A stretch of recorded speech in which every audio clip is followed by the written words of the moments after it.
അതുകൊണ്ട് നബി തങ്ങൾ അങ്ങോട്ട് ഒരു യുദ്ധത്തിന് പോവുകയാണ്.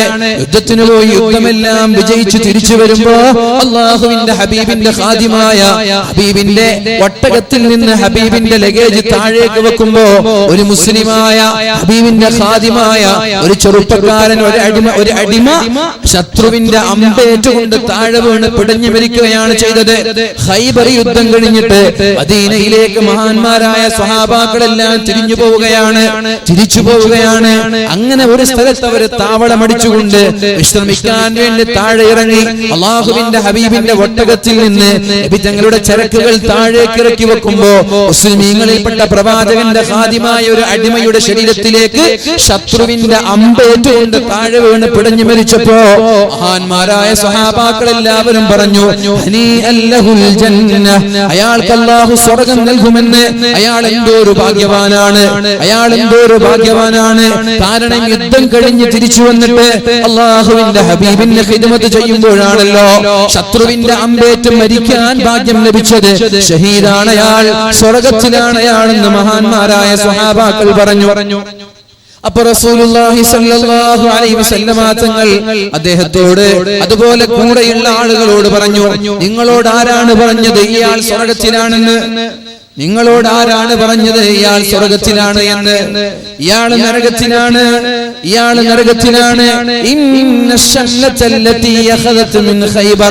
ഖൈബർ യുദ്ധം കഴിഞ്ഞ് ആർക്കും വേണ്ടാതെ ഒരു സ്ഥലത്ത് വീണ് കിടക്കുന്ന ഒരു തട്ടം അള്ളാഹുവിന്റെ ഹബീബിന്റെ സമ്മതമില്ലാതെ ഇദ്ദേഹം എടുക്കുകയുണ്ടായി.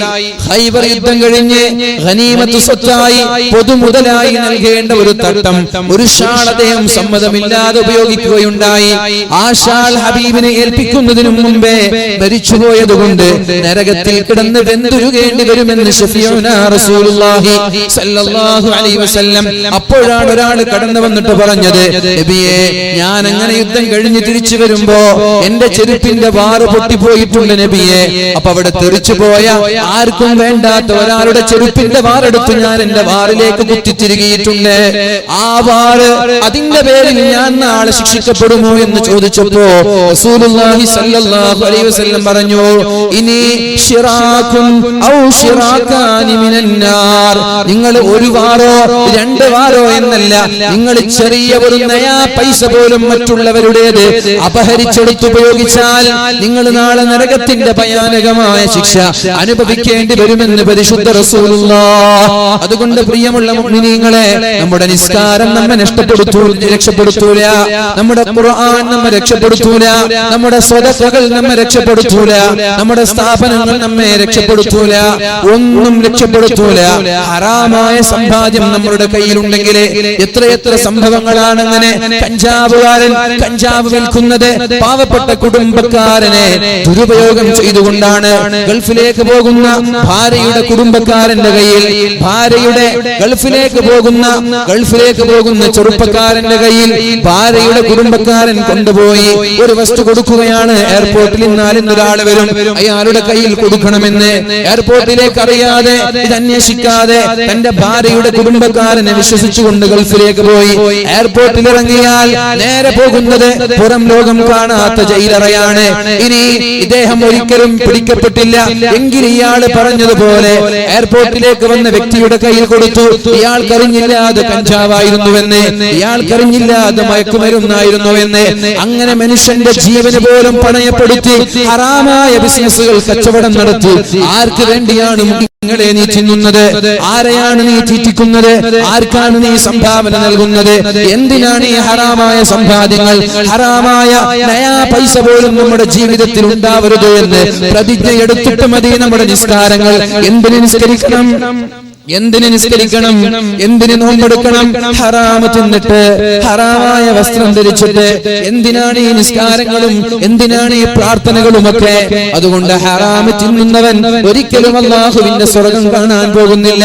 ഹറാമ് തിന്നുന്നവന്റെ പ്രാർത്ഥന അല്ലാഹു സ്വീകരിക്കൂല. മസ്കനുഹു ഹറാം വമത്അമുഹു ഹറാം വമൽബസുഹു ഹറാം. തിന്നുന്നത് ഹറാമാണ്, കുടിക്കുന്നത് ഹറാമാണ്, ധരിക്കുന്നത് ഹറാമാണ്, വീടെടുക്കുന്നത് വീടെടുക്കുന്നത് ഹറാമാണ്. എത്രയോ ആളുകൾ അറിയാം, ഒരാവശ്യവുമില്ലാതെ ബാങ്കിൽ നിന്ന് 40 ലക്ഷവും 30 ലക്ഷവും ഒക്കെ ലോൺ എടുത്തുകൊണ്ട് വീടെടുക്കുന്നവർ. വളരെ പതുക്കെ നിങ്ങളുടെ ശരീരത്തിന് ക്ഷീണം സംഭവിക്കാതെ കഴിവിന്റെ പരമാവധി പതുക്കെ വീടെടുത്താൽ മതി. വളരെ ചെറുപ്പത്തിലേ തുടങ്ങിക്കോളൂ, കല്യാണം കഴിക്കുന്നതിന് മുമ്പേ തുടങ്ങിക്കോളൂ വീടെടുക്കാൻ. നിങ്ങളുടെ ശരീരത്തിന് ക്ഷീണമില്ലാതെ, ആളുകളോട് കടം ചോദിച്ചു വാങ്ങേണ്ട ഒരു അവസ്ഥയില്ലാതെ, നിങ്ങൾ അള്ളാഹുവിനോട് സഹായം ചോദിച്ചുകൊണ്ട് ഹലാലായ രീതിയിൽ നിങ്ങളുടെ വീടെടുത്തോളൂ. 1 കൊല്ലം കൊണ്ട് വീട് പൂർത്തിയാക്കണമെന്ന് എന്തിനാണ് വാശി? 2 വർഷം കൊണ്ട് വീട് പൂർത്തിയാക്കണമെന്ന് എന്തിനാണ് വാശി? അല്ലെങ്കിലും എന്തിനാണ് വീടെടുക്കാൻ 40 വയസ്സ് വരെ കാത്തിരിക്കുന്നത്, 50 വയസ്സ് വരെ കാത്തിരിക്കുന്നത്? നിങ്ങളുടെ പഠനം കഴിഞ്ഞാൽ, നിങ്ങളൊരു ജോലിക്ക് കയറിയാൽ നിങ്ങൾക്കൊരു വീടിനെ കുറിച്ച് ആലോചിച്ചുകൂടെ? പതുക്കെ വീടെടുത്താൽ മതി. കല്യാണം കഴിഞ്ഞ് 1 കുട്ടിയായി, 2 കുട്ടിയായി, അപ്പോഴേക്കും നിങ്ങളുടെ വീടിന്റെ പണി പൂർത്തീകരിച്ചു. അങ്ങനെ നിങ്ങൾ വീട്ടിലേക്ക് കയറി. അതല്ലേ ഏറ്റവും മനോഹരം? അല്ലാതെ വലിയ ഒരു കുടുംബത്തിൽ, വലിയൊരു വീടിൽ 4ഉം 5ഉം 6ഉം മക്കളും ഒന്നിച്ച് ജീവിക്കുകയാണ്. സന്തോഷത്തോടെ ജീവിക്കുകയാണെങ്കിൽ വളരെ നല്ലതാണ്. പക്ഷേ മക്കളുടെ പേരിൽ എപ്പോഴും പ്രശ്നങ്ങളാണ്. ഇയാൾ ഇടിച്ചാൽ, ഒരു മകൻ ഇടിച്ചാൽ, അടുത്ത കുഞ്ഞിടിച്ചാൽ ഭാര്യമാർ തമ്മിൽ കലവിലയാണ്. അതേപോലെ ജ്യേഷ്ഠന്മാർ തമ്മിൽ പിണക്കമാണ്. പരസ്പരം മിണ്ടാതെ ചൊടിച്ചു പിണങ്ങി ഏതെങ്കിലും ഒരു ക്വാർട്ടേഴ്സിൽ പോയി താമസിക്കുന്നതിന് പകരം, ഏതെങ്കിലും ഒരു ഫ്ലാറ്റിൽ പോയി താമസിക്കുന്നതിന് പകരം വളരെ സന്തോഷത്തോടെ നമ്മൾക്ക് അനുയോജ്യമായ ചെറിയൊരു വീട്ടിലേക്ക് പിണക്കമില്ലാതെ മാറിപ്പോകുന്നതല്ലേ നല്ലത്? അതുകൊണ്ട് ഞാൻ പറയുന്നത്, ബാങ്കിൽ നിന്ന് 40 ലക്ഷവും 50 ലക്ഷവും ഒക്കെ ലോൺ എടുത്തിട്ട് ഹറാമായ വീട് നമ്മൾ നിർമ്മിക്കുകയാണ്. ആ ഹറാമായ വീടിൽ നിന്ന് ദുആ ചെയ്താൽ, അവിടെ വെച്ച് പ്രാർത്ഥിച്ചാൽ, അവിടെ വെച്ച് നിസ്കരിച്ചാൽ എങ്ങനെയാണ് അല്ലാഹു നമ്മുടെ പ്രാർത്ഥന സ്വീകരിക്കുന്നത്? എങ്ങനെയാണ് അല്ലാഹു നമ്മുടെ ദുആഇനെ സ്വീകരിക്കുന്നത്? അതുകൊണ്ട് ഹറാമിലേക്ക് പോവാതെ, ഹറാമായ സമ്പാദ്യം സമ്പാദിക്കാതെ, പഠിക്കുന്നവരും പഠിപ്പിക്കുന്നവരും ഇത് നടത്തുന്നവരും എല്ലാ ആളുകളും അല്ലാഹുവിന്റെ വജ്ഹ് ആഗ്രഹിച്ചുകൊണ്ട് ഹലാലായ രീതിയിൽ ജീവിക്കാൻ ശ്രമിക്കണം. അല്ലാഹു തൗഫീഖ് ചെയ്യട്ടെ. പ്രാർത്ഥന അല്ലാഹുവിന്റെ ഹബീബായ നബി തങ്ങൾ പഠിപ്പിച്ചിട്ടുണ്ട്. അല്ലാഹുമ്മ അഗ്നിനി ബിഹലാലിക അൻ ഹറാമിക വബിതാഅതിക അൻ മഅസിയതിക വബിഫദ്ലിക അമ്മൻ സിവാക. അല്ലാഹുമ്മ അഗ്നിനി ബിഹലാലിക അൻ ഹറാമിക. അല്ലാഹുവേ, ഹലാൽ കൊണ്ട് നീ എന്നെ തൃപ്തിപ്പെടുത്തണേ അല്ലാഹ്. ഹലാൽ കൊണ്ട് നീ എന്നെ തൃപ്തിപ്പെടുത്തണേ അല്ലാഹ്. ഹറാം നീ എനിക്ക് തരല്ലേ റബ്ബേ. ദുആഇന്റെ അർത്ഥം അങ്ങനെയാണ്. അല്ലാഹുമ്മ അഗ്നിനി ബിഹലാലിക അൻ ഹറാമിക വബിതാഅതിക അൻ മഅസിയതിക. അല്ലാഹുവേ, തെറ്റ് ചെയ്യാതെ നന്മ മാത്രം ചെയ്യാൻ നീ എനിക്ക് തൗഫീഖ് നൽകണേ അല്ലാഹ്. നന്മ കൊണ്ട് തൃപ്തിപ്പെടാൻ നീ എനിക്ക് തൗഫീഖ് നൽകണേ അല്ലാഹ്. തെറ്റ് എന്ന ചിന്ത എന്റെ ശരീരത്തിലേക്ക്, എന്റെ ഹൃദയത്തിലേക്ക് നീ നൽകല്ലേ അല്ലാഹ്. വബിതാഅതിക അൻ മഅസിയതിക വബിഫദ്ലിക അമ്മൻ സിവാക. ഈ പ്രാർത്ഥന നിരന്തരമായി പ്രാർത്ഥിച്ചോളൂ മുഅ്മിനീങ്ങളെ. അല്ലാഹുവിനോട് ദുആ ചെയ്തോളൂ, ഹറാം ജീവിതത്തിലേക്ക് വരാതിരിക്കാൻ. അല്ലാഹുമ്മ അഗ്നിനി ബിഹലാലിക അൻ ഹറാമിക വബിതാഅതിക അൻ മഅസിയതിക. അല്ലാഹുവേ, ഹറാമില്ലാതെ ഹലാൽ കൊണ്ട് തൃപ്തിപ്പെടാൻ നീ ഞങ്ങൾക്ക് തൗഫീഖ് നൽകണേ അല്ലാഹ്. അപ്പൊ എന്റെ പ്രിയപ്പെട്ട മക്കളോട്, വിദ്യാർത്ഥികളോട് എനിക്ക് പറയാനുള്ളത്, പരിശുദ്ധമായ ഖുർആൻ പഠിച്ചാൽ അതൊരിക്കലും മറക്കൂല. ഹറാമ് തിന്നില്ലെങ്കിൽ, ഹറാമ് തിന്നാൽ അത് മറന്നുപോകും. ഹറാമായ കൂട്ടുകെട്ടുകൾ ഉണ്ടാവാൻ പാടില്ല. ഹാഫിലിങ്ങൾ ശ്രദ്ധിക്കേണ്ട ഒരുപാട് വിഷയങ്ങൾ മഹാനായ അബ്ദുല്ലാഹി ഇബ്നു മസ്ഊദ് തങ്ങൾ പറയുന്നുണ്ട്. ഹാഫിലിങ്ങൾ ശ്രദ്ധിക്കേണ്ട ഒരുപാട് വിഷയങ്ങൾ മഹാനായ അബ്ദുല്ലാഹി ഇബ്നു മസ്ഊദ് തങ്ങൾ പറയുന്നുണ്ട്. എന്തൊക്കെയാ ശ്രദ്ധിക്കേണ്ടത്? യംബഗി ലിഹാമിലിൽ ഖുർആൻ. ഖുർആൻ പഠിച്ച ഒരാൾക്ക് നിർബന്ധമാണ് അയ്യഅരിഫ ബിലൈലിഹി ഇദൻ നാസു നായിമൂൻ. ജനങ്ങളെല്ലാം ഉറങ്ങിക്കിടക്കുമ്പോൾ നിങ്ങൾ ഉറങ്ങാൻ പാടില്ല. ജനങ്ങളെല്ലാം ഉറങ്ങിക്കിടക്കുമ്പോ നിങ്ങൾ ഉറങ്ങാൻ പാടില്ല. നിങ്ങളുടെ വീട്ടിലേക്ക് നിങ്ങൾ പോയാൽ നിങ്ങളുടെ പിതാവും നിങ്ങളുടെ മാതാവും നിങ്ങളുടെ സഹോദരങ്ങളും ജേഷ്ഠാനുജന്മാരും ഒക്കെ കിടന്നുറങ്ങുമ്പോ നിങ്ങളും അവരെ പോലെ കിടന്നുറങ്ങിയാൽ നിങ്ങളും അവരും തമ്മിൽ എന്ത് വ്യത്യാസമാണ്? നിങ്ങളും അവരും തമ്മിൽ എന്ത് വ്യത്യാസമാണ്? അതുകൊണ്ട് അവരെല്ലാവരും ഉറങ്ങിക്കിടക്കുമ്പോ ജനങ്ങളെല്ലാം ഉറങ്ങിക്കിടക്കുമ്പോ, വീട്ടുകാരെല്ലാം ഉറങ്ങിക്കിടക്കുമ്പോ ഉറക്കിൽ നിന്ന് എണീറ്റ് കൊണ്ടൊന്ന് തഹജ്ജുദ് നിസ്കരിക്കണം. ആ തഹജ്ജുദ് നിസ്കാരത്തിൽ നിങ്ങൾ പഠിച്ച പരിശുദ്ധമായ ഖുർആൻ 1-2 പേജുകൾ ഒരു റക്അത്തിൽ ഉറക്കെ നിങ്ങൾ പാരായണം ചെയ്യണം.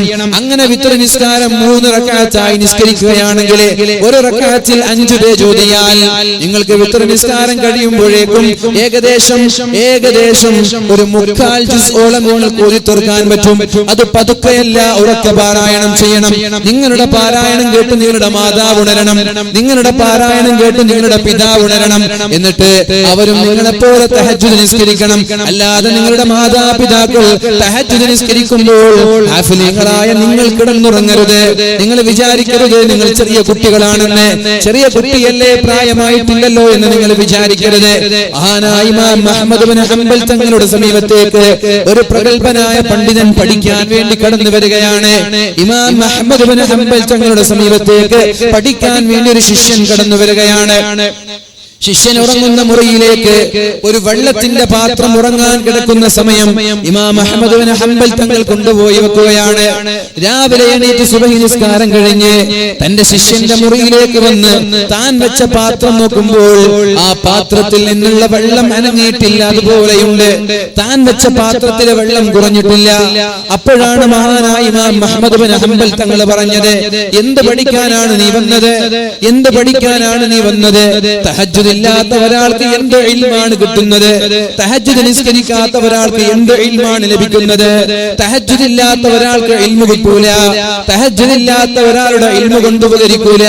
തഹജ്ജുദ് ഇല്ലാത്ത ഒരാളുടെ ഇൽമ് യാതൊരു ഉപകാരമില്ലാത്ത ഇൽമാണ്. അതുകൊണ്ട് തഹജ്ജുദ് നിസ്കരിക്കണമെന്ന് മഹാനായ ഇമാം അഹ്മദ് ഇബ്നു ഹംബൽ തങ്ങൾ പറഞ്ഞു കൊടുക്കുകയുണ്ടായി. അതേപോലെ തന്നെയാണ് മഹാനായ അബൂ യസീദ് അൽ ബിസ്താമി തങ്ങൾ തന്റെ പിതാവിനോട് ചോദിക്കുകയാണ്, അയ്യുഹൽ മുസമ്മിൽ, ഓ മൂടി പുതച്ചുറങ്ങുന്ന നബിയേ, ഖുമിൽ ലൈല ഇല്ലാ ഖലീല, രാത്രിയുടെ ബഹുഭൂരിഭാഗം സമയം നിങ്ങൾ തഹജ്ജുദ് നിസ്കരിക്കണം. നിസ്ഫഹു അവ ഖുസ് മിൻഹു ഖലീല, അല്ലെങ്കിൽ രാത്രിയുടെ പകുതി ഭാഗം നിങ്ങൾ തഹജ്ജുദ് നിസ്കരിക്കണം.